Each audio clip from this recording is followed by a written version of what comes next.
Hello everyone, आज हम करेंगे क्लास 9th का बहुत ही इम्पोर्टेंट क्वेश्चन। विलयन, निलंबन और कोलाइडल में अंतर। विलयन, निलंबन और कोलाइड एक दूसरे से किस प्रकार भिन्न है, एक दूसरे से किस प्रकार अलग है, हमें अंतर स्पष्ट करना है। तो तीनों में अंतर बताएंगे हम। पहला, जो विलयन होता है वो कैसा होता है, समांगी होता है, यानी कि इसमें इसके अवयवों का जो वितरण होता है वो कैसा होता है, समान होता है। हम इसके घटकों को अलग अलग नहीं देख सकते। निलंबन कैसा होता है, विषमांगी होता है। कोलाइड भी आपका कैसा होगा, विषमांगी होगा। समांगी और विषमांगी के बारे में हमने ऊपर वाले क्वेश्चंस में ही डिस्कस किया है। सेकंड अंतर है विलयन, इसमें जो कणों का आकार अति सूक्ष्म यानी कि बहुत ज्यादा छोटा होता है। 1 नैनोमीटर से भी छोटा, 10⁻⁹ मीटर से भी छोटा होता है। तो आप खुद इमेजिन कर सकते हैं कि ये साइज कितना छोटा होगा।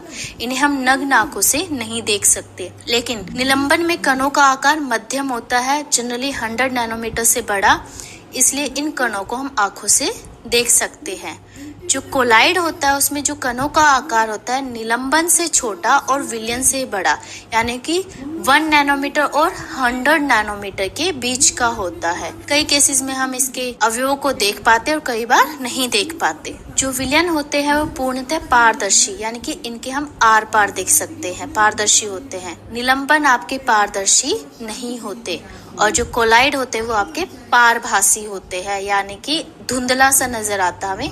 जैसे आपका उदाहरण है दूध। विलयन का उदाहरण है जैसे पानी में चीनी का घोल या नमक का घोल। निलंबन के उदाहरण है जैसे आपका गाद वाला पानी या सैंडी इन वाटर भी हम कह सकते हैं। और कोलाइड का एग्जाम्पल आपका दूध और पानी का जो मिश्रण होता है वो आपका कोलाइड में आएगा। अगला अंतर है विलयन होता है इसके कण छन्ना पेपर यानी कि फिल्टर पेपर के पार निकल जाते हैं।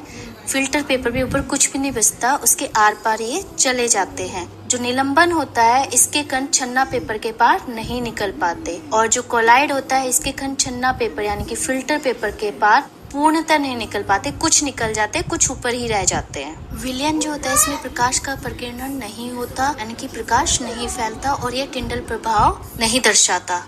टिंडल प्रभाव क्या होता है, प्रकाश के फैलाने को क्या कहते हैं, टिंडल प्रभाव। और टिंडल नामक वैज्ञानिक ने इस प्रभाव की खोज की थी, इसीलिए इसका नाम टिंडल प्रभाव पड़ा, टिंडल इफेक्ट भी बोलते से। लेकिन जो आपके निलंबन होते हैं इसमें प्रकाश का प्रकीर्णन हो, परंतु यह टिंडल प्रभाव नहीं दर्शाता। तीसरा है आपका कोलाइड। कोलाइड में क्या होता है, इसमें प्रकाश का प्रकीर्णन होता है निलंबन की तरह, परंतु ये टिंडल प्रभाव भी उत्पन्न करता है। अब हम इसे एक वीडियो के माध्यम से भी देख लेते हैं कि टिंडल प्रभाव कैसे दिखता है। Thanks for watching the video.